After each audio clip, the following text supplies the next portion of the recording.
Por favor, vamos à leitura da mensagem. Silvânia. Todos. Eli, muito obrigada pela música, eu estava precisando, viu? Obrigada. Bom, é do livro Vida Feliz, de Divaldo Franco, pelo Espírito Joana de Ângeles, no capítulo 138, né? Na página 138. Ser amigo conveniente, sabendo conduzir-te com discrição e nobreza junto àqueles que te elegem a amizade. A discrição é tesouro pouco preservado nas amizades terrenas, normalmente substituída pela insensatez, pela leviandade. Todas as pessoas gostam de companhias nobres e discretas, que inspiram confiança, favorecendo a tranquilidade. Ouve, vê, acompanha e conversa com nobreza, sendo fiel à confiança que em ti depositem. Linda a página, né? Quando alguém te elege por um amigo, né? Elege amigo, é de uma importância tão grande que temos que respeitar isso, né? E o respeito está aqui, o que está falando aqui nessa página, não é? Então, você tem que agradecer e valorizar isso. Eu costumo dizer que quando a gente diz assim que eu amo uma pessoa, né, que a gente não sabe amar de todo, né, corretamente, não sabe amar, mas quando a gente fala eu amo, a gente está dando o nosso melhor sentimento para aquela pessoa. Então, a gente quer que o outro valorize aquilo. Então, quando você elege alguém como amigo, para mim, pelo menos eu entendo assim, é de uma importância maravilhosa, assim, grande. Então, devemos respeitar. Eu acho que a página me fala de respeito. Respeito ao outro que te elege como amigo. Para mim, é o respeito que o Fábio está falando aqui. Tá bom? Obrigado, Silvânia. Mais alguém?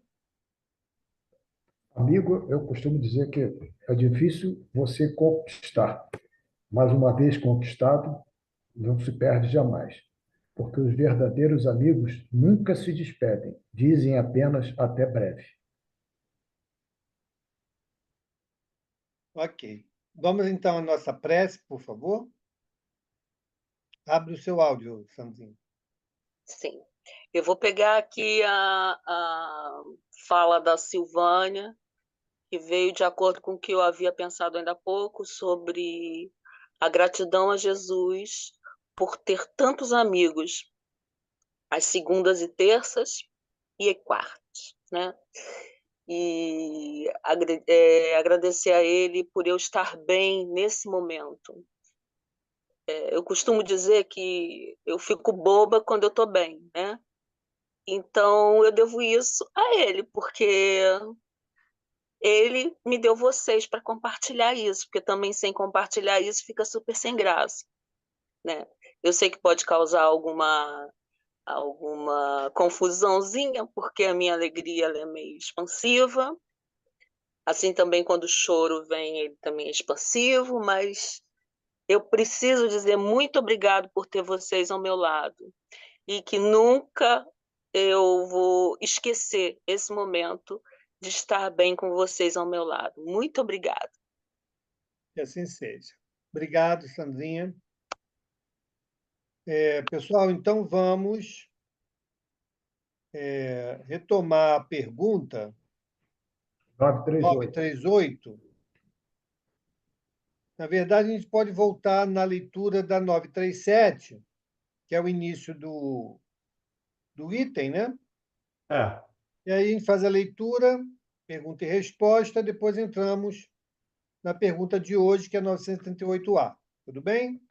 Se alguém tiver alguma dúvida, quiser trazer alguma consideração na leitura, fique à vontade. Então, Ronald, por favor. Boa noite a todos mais uma vez. Decepções, ingratidão, afeições destruídas. 937. Para o homem de coração, as decepções oriundas da ingratidão e da fragilidade dos laços da amizade não são também uma fonte de amarguras? são, porém, deveis lastimar os ingratos e os infiéis. Serão muito mais infelizes do que vós. A ingratidão é filha do egoísmo, e o egoísta topará mais tarde com, com corações insensíveis, como o seu próprio o foi. Lembrai-vos de todos os que hão feito mais bem do que vós, que valeram muito mais do que vós, e que tiveram por paga a ingratidão. Lembrai-vos de que o próprio Jesus foi, quando, no mundo, injuriado e menosprezado, tratado de velhaco e impostor. E não vos admireis de que o vosso mesmo vos suceda? Seja o bem que houverdes feito a vossa recompensa na terra, e não atenteis no que dizem os que hão recebido os vossos benefícios. A ingratidão é uma prova para a vossa perseverança na prática do bem. Ser-vos-á levado em conta, e os que vos forem ingratos serão tanto mais punidos quanto maior lhes tenha sido a ingratidão. 938. As decepções oriundas da ingratidão não serão de molde a endurecer o coração e a fechá-lo à sensibilidade? Fora um erro, porquanto o homem de coração, como dizes, se sente sempre feliz pelo bem que faz. Ele sabe, se esse bem for esquecido nesta vida, será lembrado em outra, e que o ingrato se envergonhará e terá remorsos da sua ingratidão. Aí a 938A. Isso. Mas isso não impede que se lhe ulcere o coração? Ora, daí não poderá nascer-lhe a ideia de que seria mais feliz se fosse menos sensível? Pode, se preferir a felicidade do egoísta. Triste felicidade essa. Saiba, pois, que os amigos ingratos que o abandonam não são dignos de sua amizade, que se enganou a respeito deles. Assim sendo, não há de que lamentar os tê-los perdido. Mais tarde achará outros que saberão compreendê-lo melhor. Lastimai os que usam para convosco de um procedimento que não tenhais merecido, pois bem triste se lhes apresentará o reverso da medalha. Não vos aflijais, porém, com isso. Será o meio de vos colocardes acima deles. Lê a nota ou não? Pode ler. Isso comenta tudo. A natureza, ela deu ao homem a necessidade de amar e de ser amado. Um dos maiores gozos que lhe são concedidos na terra é o de encontrar corações que com o seu simpatizem. Dá-lhe ela, assim, as primícias da felicidade que o aguarda no mundo dos espíritos perfeitos, onde tudo é amor e benignidade. Desse gozo está excluído o egoísta. Ok. Então, ele fala aqui, né, desse valor da amizade, da relevância do que vem a ser a verdadeira amizade, né? Tão necessária e oportuna em nossa jornada. E uma coisa que ele fala aqui que é muito interessante é essa que ele fala aqui da necessidade, né, de nós termos essas pessoas valorosas ao nosso lado. E nós sabemos que não só pela afinidade nós nos encontraremos, mas também a oportunidade da expansão dessa corrente de fraternidade. À medida que nós vamos cultivando amizades, né, coletando novos companheiros, novos elos dessa corrente, isso só tende a nos favorecer e a favorecer todos aqueles que vão conviver, né, por meio dessa construção coletiva, porque a amizade não se faz só porque eu quero. Tem que haver a conquista, né? Aí vem a máxima do Pequeno Príncipe, né? Tu é responsável por aquilo que cativas. Então, no momento que nós trabalhamos, né, nos motivamos a cativar e sermos cativados, nos permitimos ser cativados, nós estaremos, então, fortalecendo esses laços, né, de amizade que seguirão para todo sempre. Como ele fala aqui, lá nos mundos perfeitos, né, nós viveremos exclusivamente pelo amor. e pela vontade, o desejo de fazer o bem, né? Então, isso nós estamos ainda em trabalho de aprendizado, de compreensão, para o exercício efetivo dessas virtudes que colimarão para esse amor que Jesus veio nos ensinar. Diga, Ronald. Se hoje nós somos amigos, é porque já resolvemos muitas pendências em vidas passadas, né? Hoje somos apenas amigos, né? Porque as maiores pendências nessa encarnação ainda estão no seio da família, né? Os laços consanguíneos. Foi assim que eu interpretei no livro que eu li. É certo isso? Não, não está errado. Essa é uma interpretação válida também. Mas nós precisamos, e aí é importante a gente estender esse entendimento, de que a gente para e pensa assim: o amigo é só aquele que concorda comigo. O amigo é aquele que só me diz o que eu quero ouvir. Não. O amigo é aquele que nos quer bem.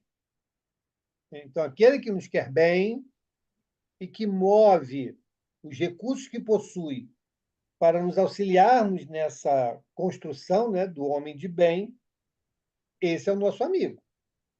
Quantas e quantas vezes nós acabamos nos decepcionando com as pessoas que só diziam sim para tudo que fazíamos e acabou sendo veículo, né, para a nossa própria queda. Enquanto muitos que, de forma assertiva, nos diz não é por aí, nos diz você está errado, é aquele que nos alerta, né, para o caminho que cegamente estávamos nos encaminhando. Então, realmente é um grande laboratório, né, de múltiplas possibilidades para que possamos caminhar de maneira mais, acho que a palavra é assertiva mesmo, né, em todos os momentos de escolha da nossa jornada. Tudo bem? Interessante, né, Mauro, que é a mensagem. Parece que a página da Joana foi escolhida para esse tema, né? Parece que ela foi selecionada especialmente para complementar essa questão do Livro dos Espíritos. Ela falando da amizade, da descrição, do respeito, como lembrou a Silvânia. Então, a página veio complementar o texto de Kardec de plena conhecimento, plena sabedoria. Perfeito. Podemos seguir? Vamos em frente. Agora vamos, uniões antipáticas. 939.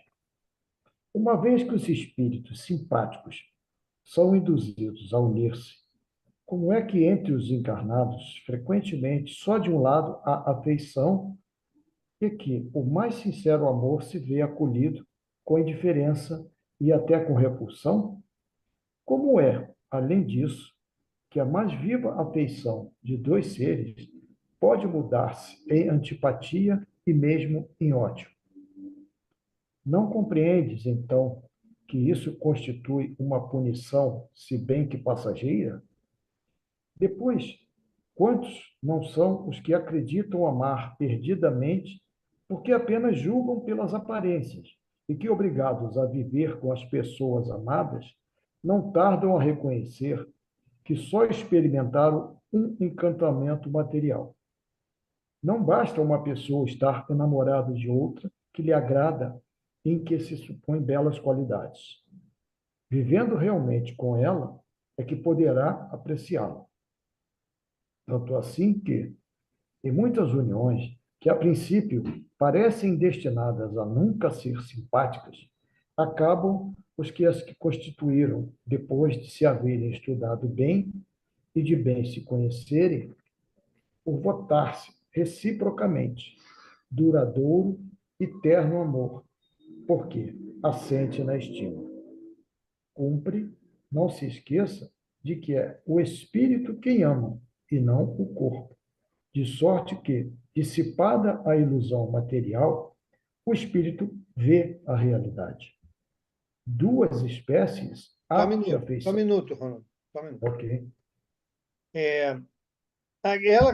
Aqui na resposta, né, eles nos chamam a atenção de outra coisa importante. que é dessa ilusão das relações que muitas das vezes somos tomados, né? Ou nos permitimos, ou somos enganados mesmo. Mas mesmo nisso, mesmo com essa relação superficial, muitas das vezes até tendenciosamente enganosa, há nisso uma escola, há nisso ensinos e também há nisso, principalmente, o laboratório das virtudes.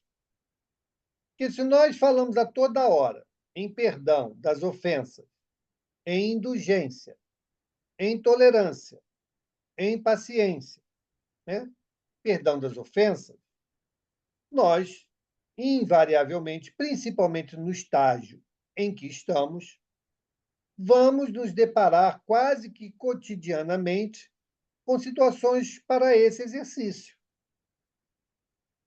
Então, de novo, como nós já estudamos, né, o amai vossos inimigos, não que isso aqui se transforme até numa questão de inimizade, nem vejo dessa maneira, nessa extensão.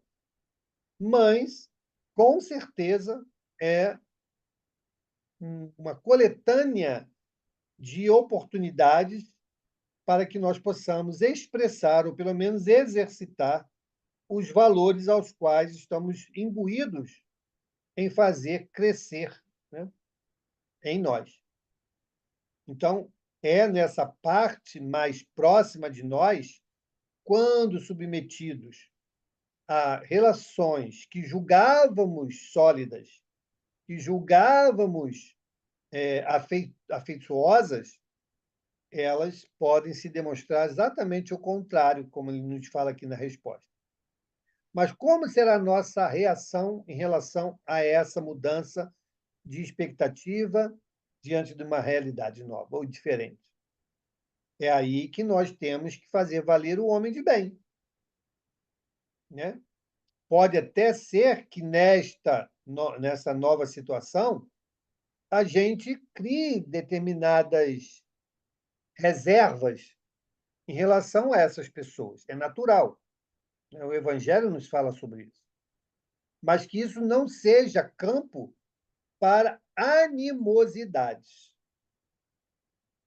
Eu posso guardar diferença, eu posso reservar em relação àquela pessoa que, né, se demonstrou ser uma pessoa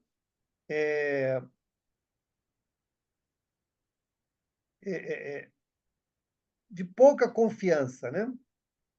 Mas não necessariamente, ou uma ação natural, seria desejarmos mal, né, a essa pessoa. Que nós não façamos isso. Que a gente possa exercitar o perdão, exercitar a indulgência, exercitar a tolerância, né? E buscarmos compreender e seguir em frente. Tudo bem? Vamos adiante. Duas espécies. Só um minuto, Rômulo, só um minuto. Diga, Neide. Oi, Mauro. Desculpa, não tinha visto. É porque eu demorei, eu botei a mãozinha errada. Mauro, então, nesse caso, a gente não precisa, a gente não ter raiva, ok, não desejar mal da pessoa, mas você tem o direito de, assim, de não querer mais se relacionar com a pessoa, de não ter mais porquê de você continuar com uma amizade, continuar como se nada tivesse acontecido, Não, ou você... as coisas não são esquecidas, né, Neide? Pois é, né? Perdoar não é esquecer. Pois é. As coisas não são esquecidas. Elas são superadas. Elas são sublimadas. Mas elas não são esquecidas.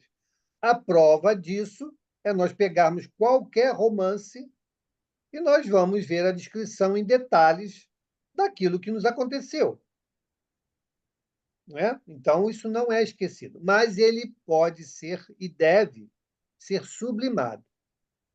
Então, aquele a quem você confiou a sua amizade, e, em determinada situação, demonstrou não ser digno dela, naquele instante, às vezes naquela encarnação, isso não seja suficiente para que, mesmo sublimando, você não vá dar continuidade ao mesmo tipo de relacionamento. Então, por exemplo, uma pessoa que frequentava constantemente sua casa, né, onde você se abria, conversava, né, era como se fosse uma irmã, e você descobre que, na verdade, ela não foi digna dessa confiança, por uma série de situações mil que possam ter acontecido. Ah, eu vou continuar com esse estilo de convivência? Muitas das vezes, não. Mas isso não significa que eu queira mal dela. Isso não significa que, se ela vier bater na minha porta precisando de um auxílio, e que eu possa dar esse auxílio, que eu não o faça.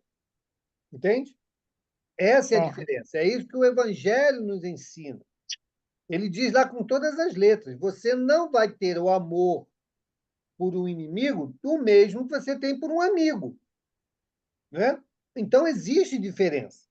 Claro que, no futuro, e esse futuro ele é elástico, né? Vai depender muito de cada um de nós, daqueles envolvidos, eles chegará um momento em que esse relacionamento se retomará em condições novas, né? Em confianças reais.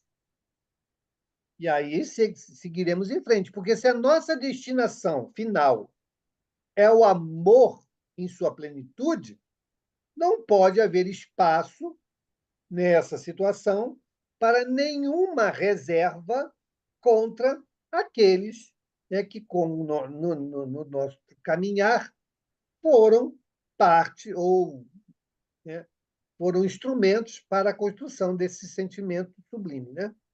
Então, aquele que ama, na acepção mais plena dessa palavra, não vai ter nenhuma reserva, né?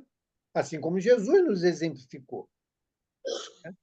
Então, é isso. No momento em que estamos, na condição em que estamos, é natural, é compreensível que a gente tenha essas reservas. Tanto é verdade que o Evangelho nos fala disso. Mas, no futuro, numa condição mais moralmente adiantada, nós superaremos isso e estaremos sempre prontos para acolher esse mesmo irmão que, em algum momento da trajetória, nos foi tóxico, né, nos promoveu algum tipo de prejuízo. Tá bom. Bem, Obrigada. diga, Carlos. Quer falar, Valdeli, primeiro? Só para responder a pergunta da Neide. Nós estamos estudando lá nas quartas-feiras o capítulo 12 do Evangelho. Começamos uma semana, 2 semanas, que começamos. Capítulo, exatamente o título do capítulo é esse: Amai os vossos inimigos.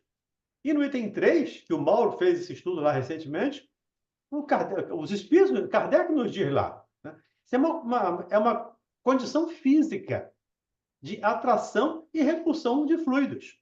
Então, quando você está diante de um inimigo, o fluido que você emite ou você recebe é um. Você está diante de um amigo, é completamente diferente. Então, ele diz: o coração bate diferente sendo na presença de um amigo da presença de um inimigo. O que a gente precisa ter cuidado é lá com o final, está lá no item 3 do capítulo 12. É lá com o final do capítulo. Kardec diz: amar os inimigos é não desejar mal, é querer o bem, é fazer o bem se for possível, é reconciliar se houver oportunidade. Mas não é convidá-lo para jantar com você. Às vezes eu costumo dizer, não é para levá-lo para balada. É para mantê-lo à distância. Até Kardec diz: não se vire as costas para alguém que a gente não confia. Então, manter um relacionamento com alguém que quer nos trair é minimamente imprudente da nossa parte. Então, a gente tem que ter esse cuidado com toda certeza. É verdade. Obrigado, E Carlos. isso é tão real que até lá no livro A Arte da Guerra, né, fala sobre isso. Né? Tenha seus inimigos próximos. né, para que você possa acompanhar os seus passos. Acompanhá-los. Então, realmente, isso é estratégico. Diga, Carlos. É isso aí, mas tem os amigos próximos e inimigos mais próximos ainda, né?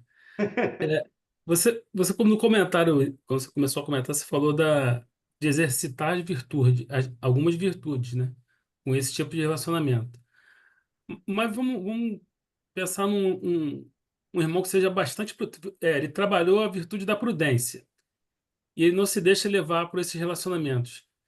Ele não atrasaria um pouco essa prova para ele?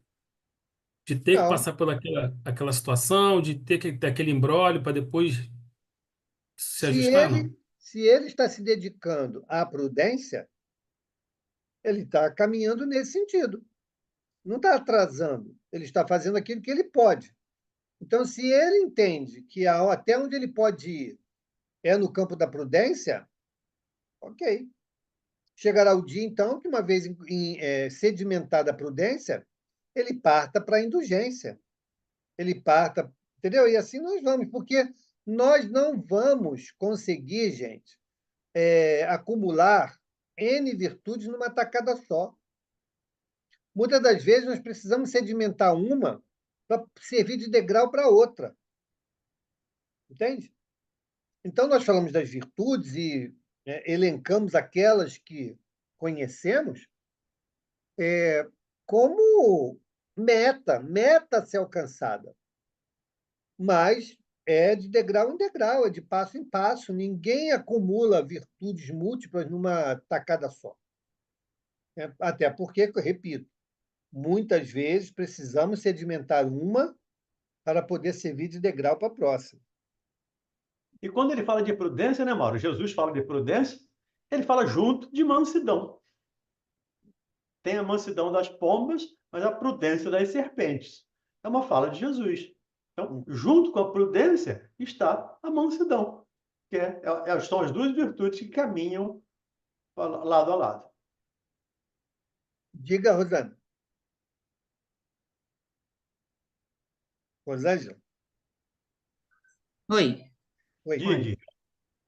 Entendi se falar outro nome. Desculpa.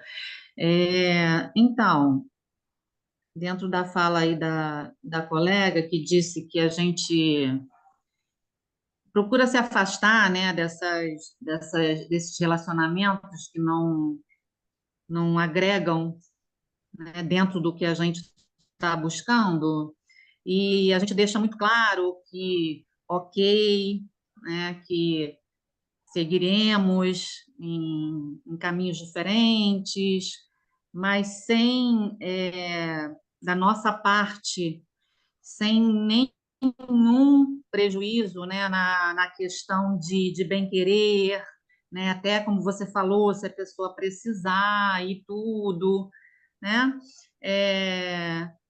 você até gosta da pessoa, né, e tudo, mas não tem mais esse ânimo e essa vontade mesmo de estar mais num convívio próximo. E, ok, mas a outra pessoa não entende isso e acha que você, né, que você é intransigente, que você quer colocar a sua posição acima de todo mundo e que passa a olhar para você como uma persona não grata, entendeu? Sim. Então, isso é um problema dela, É. né? A gente não tem o que fazer com isso, infelizmente, né? Eu tenho que seguir naquilo que eu acredito, né, nas minhas convicções. Sim. Porque, veja bem, a gente não consegue nenhuma vitória falseando sentimentos, né? Então, nós só conseguimos vitórias sendo honestos, né? Verdadeiros, em todos os aspectos, mesmo aqueles que nós ainda não conseguimos superar. Ok, reconhecer que eu não consigo superar ainda determinada situação e seguir trabalhando para que essa superação venha em algum momento.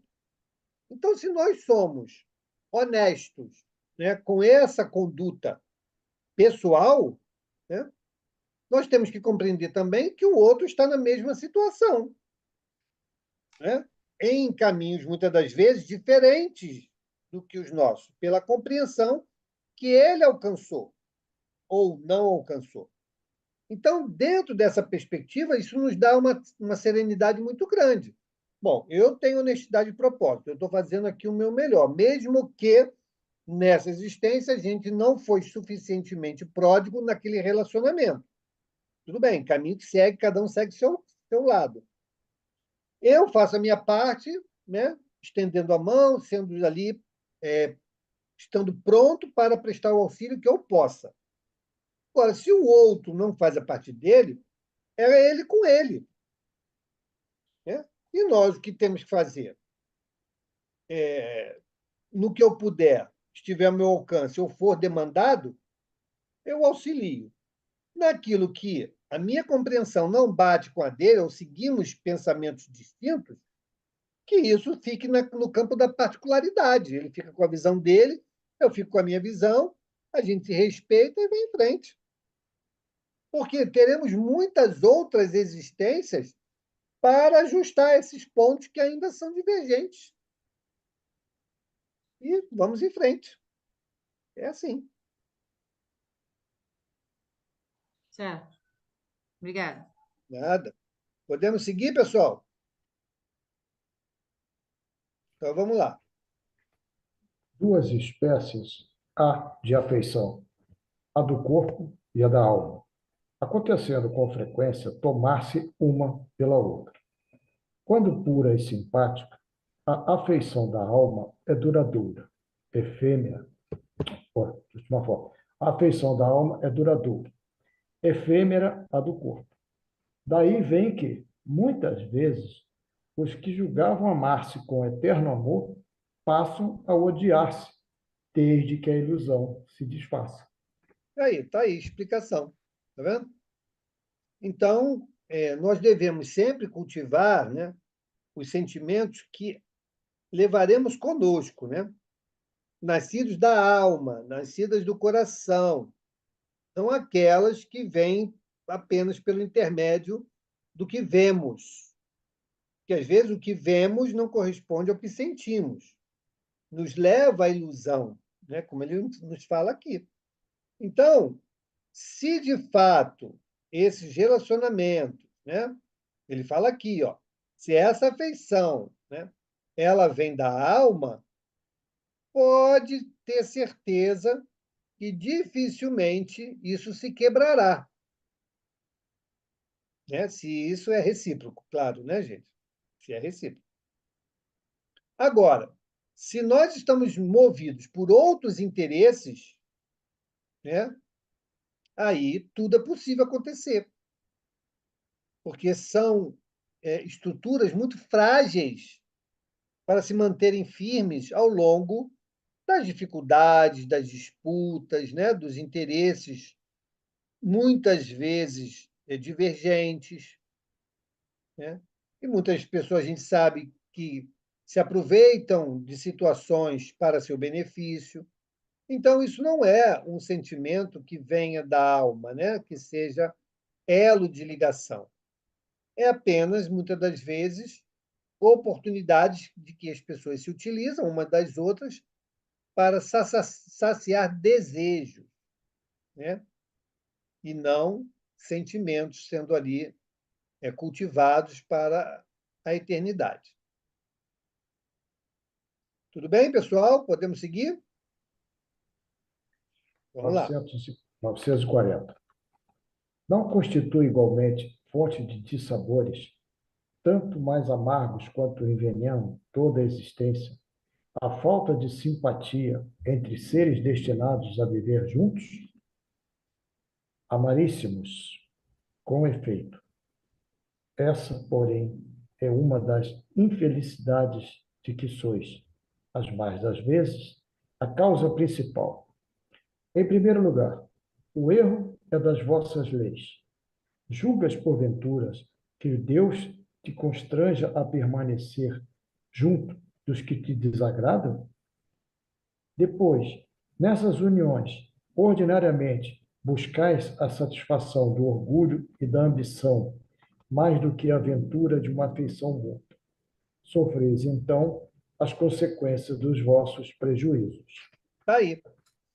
Essa resposta, ela vem elucidar um pensamento que muitas das vezes as pessoas carregam. De assim, não, eu vim nessa encarnação para passar com essa pessoa, então eu vou viver eternamente aqui, independente do que eu esteja vivendo, porque isso está programado. Pode até estar programado, mas não é engessado. Ninguém está aprisionado a ninguém. Né? Então, está aqui a resposta, mais clara como a neve. Então, nós, sim, escolhemos, planejamos, né? Aceitamos uma vida juntos para buscarmos, muitas das vezes, nos casos em que não somos afins, nos casos em que não somos afins, nós vamos tentar. Vamos tentar? Vamos tentar. Às vezes, a tentativa ela é fracassada, porque temos esquecimento do passado, tem os sentimentos que trazemos que faz com que a gente tenha situações de atrito natural, que a gente tenha que trabalhar a renovação de sentimentos em relação a uma série de coisas para a harmonia. Então, se a gente não se dedica a nada disso, há uma grande possibilidade de nós falharmos. E se falhamos, nada mais justo do que, olha, para a gente não se complicar mais, né, agravar aquilo que estamos já iniciando de uma convivência não respeitosa, vamos encerrar aqui. Vamos tentar, né, outros caminhos para que a gente possa encontrar esse caminho da felicidade, a depender do que seja felicidade na cabeça de cada um, mas que a gente não seja alavanca de sofrimento na vida de ninguém. Nem se permita que aquela pessoa seja o chicote para o seu sofrimento. Está lá no Livro dos Espíritos, né? Quando fala sobre o divórcio. Enquanto houver respeito, há possibilidade de continuidade. Quando o respeito não se faz mais presente, melhor é que se interrompa, para que não haja agravamento, né, dos quadros envolvidos. Então, está aí. Então, ninguém é obrigado, né, por força de nada nem de ninguém, de viver eternamente junto. Faremos isso se por opção, se por convergência de propósitos, sentimentos sublimados, né? De companheirismo identificado, aí seguiremos juntos, naturalmente. Independente do papel que vamos desempenhar. Se seja como marido e mulher, seja como mãe e filho, se seja como avô, amigo, não importa. As maneiras pelas quais vamos nos reencontrando, cada uma delas fortalecerá cada vez mais esses elos. Agora, quando estamos em caminho de ajuste, pode ocorrer também com muita naturalidade que a gente não tenha sucesso. E em não tendo sucesso, melhor é que a gente não se comprometa, não se prejudique ainda mais. Né? Então, essa resposta aqui ela é muito clara e responde a muitas pessoas que, às vezes, têm isso como uma condição de imutabilidade, né? E a gente sabe Como que dogma. não é assim. Tudo bem? Alguém quer comentar mais alguma coisa? Tira um peso das nossas costas, não? Mostra como a misericórdia divina ela é sábia, né? Lembrar que o Evangelho também complementa esse assunto, não só o Livro dos Espíritos. Lá no Evangelho tem um capítulo em dissolubilidade do casamento. E Kardec diz lá, né, o divórcio veio para separar de direito o que, de fato, já estava separado. Porque a união que não se dissolve é a união de almas, não a união de corpos. A união de corpos, se for pelos corpos, vai dissolver Com toda certeza. Então, agora, a união de alma, sim. E nós estamos estudando lá no livro Nosso Lar, né? A dona Laura falando lá dos casais, lá no capítulo 20 do livro Nosso Lar. Dona Laura falando dos casais algemados da terra. São espíritos imperfeitos, com dificuldades, e vem tentando se reajustar, nem sempre se consegue. Mas aí tem que trocar de papel. Como lembrou o Mauro, a gente tem que trocar de papel. Papel de marido e mulher, de pai e filho, não deu certo. Então, vamos inverter, vamos ser amigo, vamos ser primo, vamos ser irmão, sei lá, mudar os papéis para facilitar o nosso trabalho. E Deus, como sabedoria, como inteligência suprema do universo, vai nos permitindo renovar, até que aprendamos a amar, até que efetivamente tenhamos esse sentimento. Perfeito. Podemos seguir? Alguém quer comentar algo? Então vamos em frente. 940A. Mas, nesse caso, não há quase sempre uma vítima inocente? Há, e para ela é uma dura expiação. Mas a responsabilidade da sua desgraça recairá sobre os que lhe tiverem sido os causadores. Se a luz da verdade já lhe houver penetrado a alma, em sua fé no futuro, auirá consolação. Todavia, à medida que os preconceitos se enfraquecerem, as causas dessas desgraças íntimas também desaparecerão. Tá aí. Então, é um processo natural, né? Que à medida que nós vamos aprendendo a compreender e exercitando a compreensão, né? Sublimando nossos sentimentos, nós vamos conseguir superar isso. Agora, que tudo há consequência, claro que há consequência. Por isso que Kardec pergunta das vítimas, né?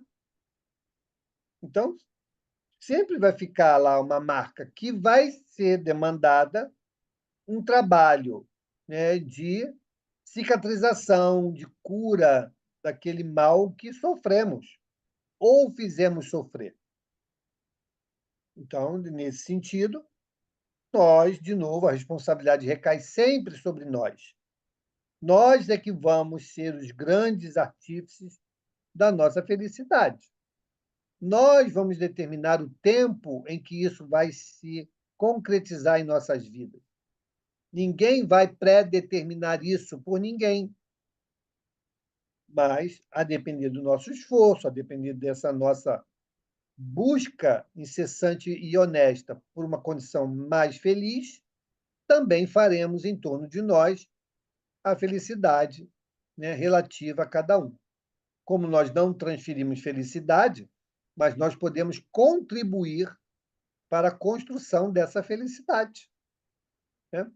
Então, estamos aí sempre emaranhados nessa rede, né, ao qual todos nós somos componentes. Diga, E Eli. estudamos isso, né, Mauro? Há 20 questões atrás, nós estudamos essa felicidade. O Kardec fala dessa felicidade lá, da questão 920. Né? Sim. Então, 920, 21, ele fala dessa felicidade e ele diz lá: vós sois quase sempre os artífices das vossas infelicidades.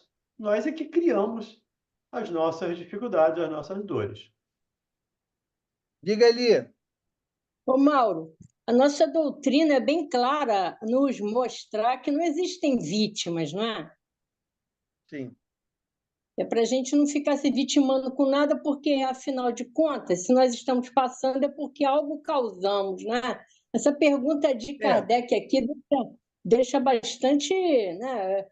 Nesse caso, não há quase sempre uma vítima inocente. Inocente, vítima inocente. Mas olha, Eli, olha só. Nós temos que entender o seguinte: existe uma coisa chamada causas anteriores das aflições, causas atuais das aflições. Beleza? Ninguém vem programado para fazer mal a ninguém. Isso não cabe, né? Então, isso nunca estará no planejamento de ninguém. Mas, retomada a existência, diante do nosso livre-arbítrio e desse estado ainda de incompreensão, nós podemos fazer um mal novo a alguém. Beleza? E esse mal novo que podemos fazer a alguém não não guarda relação, muitas das vezes, com o passado. Causas atuais das aflições. Estamos plantando hoje esse mal que estamos fazendo com consequências no futuro. Futuro esse que pode ser ainda nesta vida ou em vidas futuras. Por isso que Kardec coloca aqui, não coloca de forma errada. Ele diz lá, ó, mas nesse caso, qual o caso? Dos prejuízos causados, né? Anteriormente, na pergunta anterior. Há quase sempre uma vítima inocente? Então, imagine, no caso, o que ele traz, né? Que ele trouxe aqui na anterior.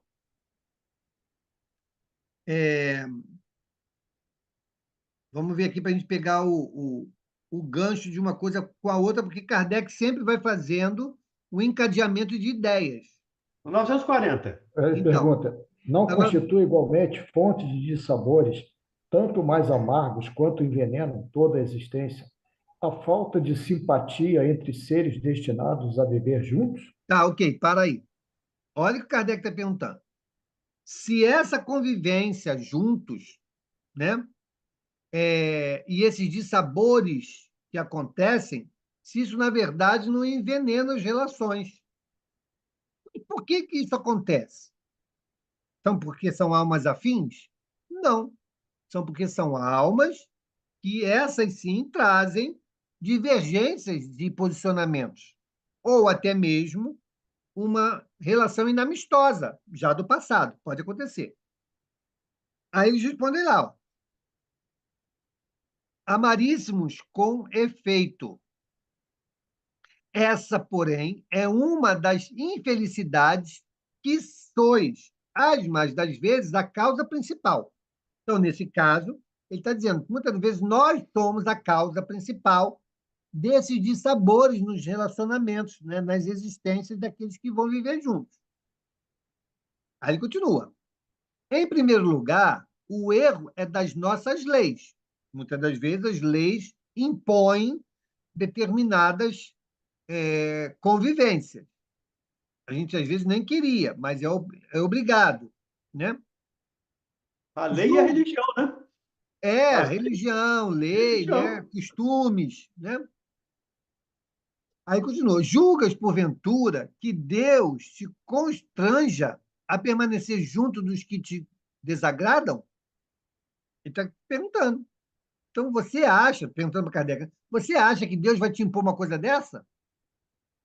Resposta natural, claro que não, né? É uma questão nossa, não é uma questão de Deus. Deus não impõe isso. Como a igreja fala, né? Ao que Deus uniu, o homem não separa, né? É uma frase clássica aí nos relacionamentos. De fato, se forem unidas, nem por Deus, se forem unidas pelo sentimento da alma, do coração, realmente, homem nenhum vai separar. Beleza? Então, continuando. Depois, nessas uniões, ordinariamente buscais a satisfação do orgulho e da ambição. Olha aí, o que está motivando, né, as uniões. Se for esse tipo de sentimento, realmente são relações frágeis. No primeiro sinal de surgir de uma coisa melhor, segundo os conceitos de cada um, aquilo se quebra. Mais do que a aventura de uma afeição mútua. Sofreis, então, as consequências dos vossos prejuízos. Beleza. Aí Kardec, em cima dessa resposta, ele vai perguntar, mas nesse caso da resposta, né? Não há quase sempre uma vítima inocente? A gente não conhece pessoas que se dedicaram a vida por alguém e depois descobriram que esse alguém apenas lhe usou para benefícios materiais, de sensações, não importa? Então, nesse caso, é um exemplo disso. Ela foi uma vítima, ela foi inocente. Ela se dedicou a uma relação, mas que não teve contrapartida. Então, ele vai responder, ó, e para ela é uma dura expiação. Ou, poderia até complementar, para ela uma oportunidade do exercício da sublimação, do aprendizado, né? mas colocou aqui como expiação. Mas a responsabilidade da sua desgraça recairá sobre os que lhe tiverem sido os causadores. Então, não é ela que vai sofrer os efeitos. Ela vai sofrer o sentimento ferido, né? Aquela desilusão por ter se dedicado a alguém e ter sido, né, ou traída ou não correspondida. Isso é o sofrimento de quem.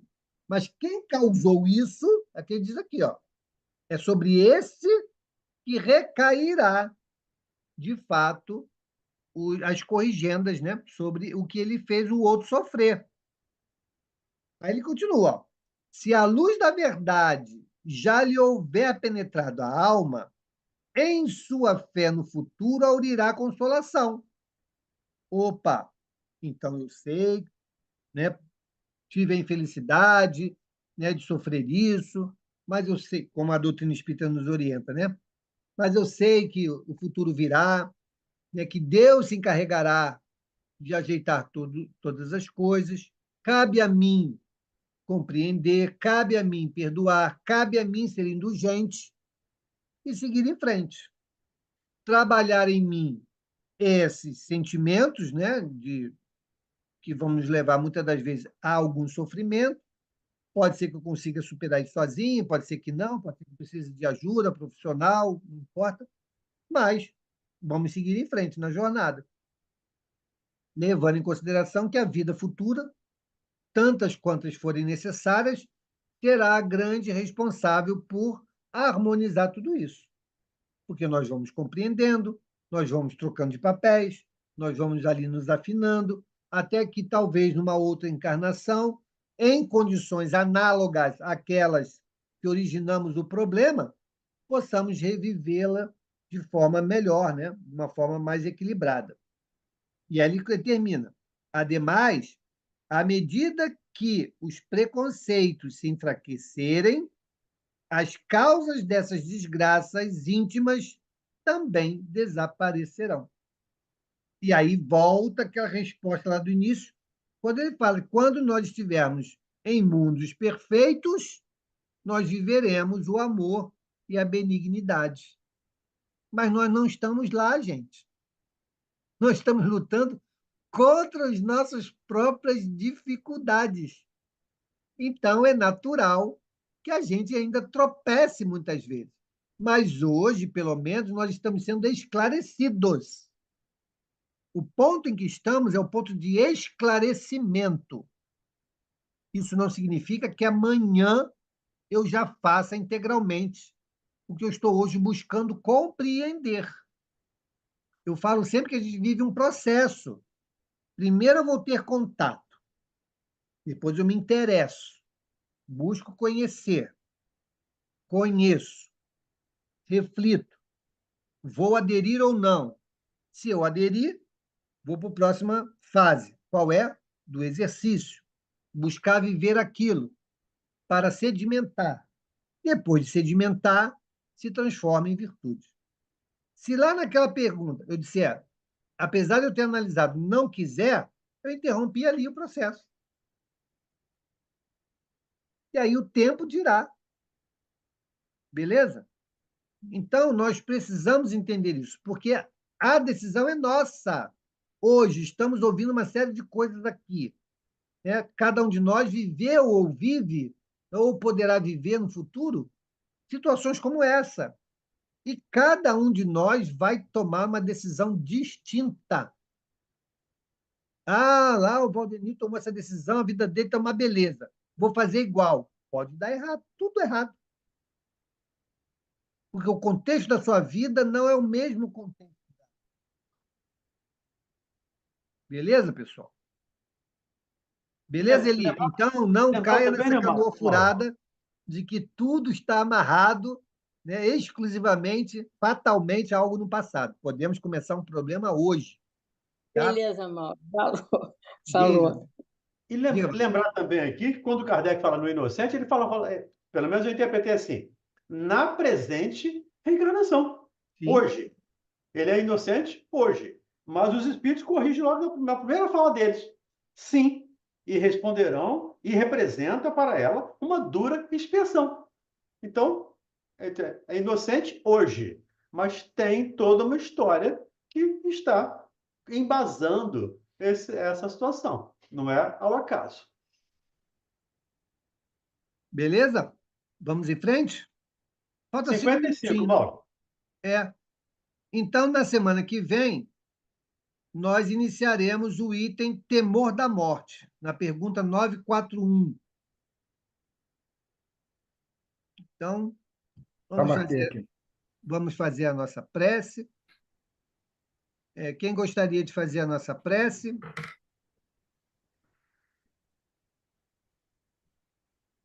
O Roberto está me dizendo aqui.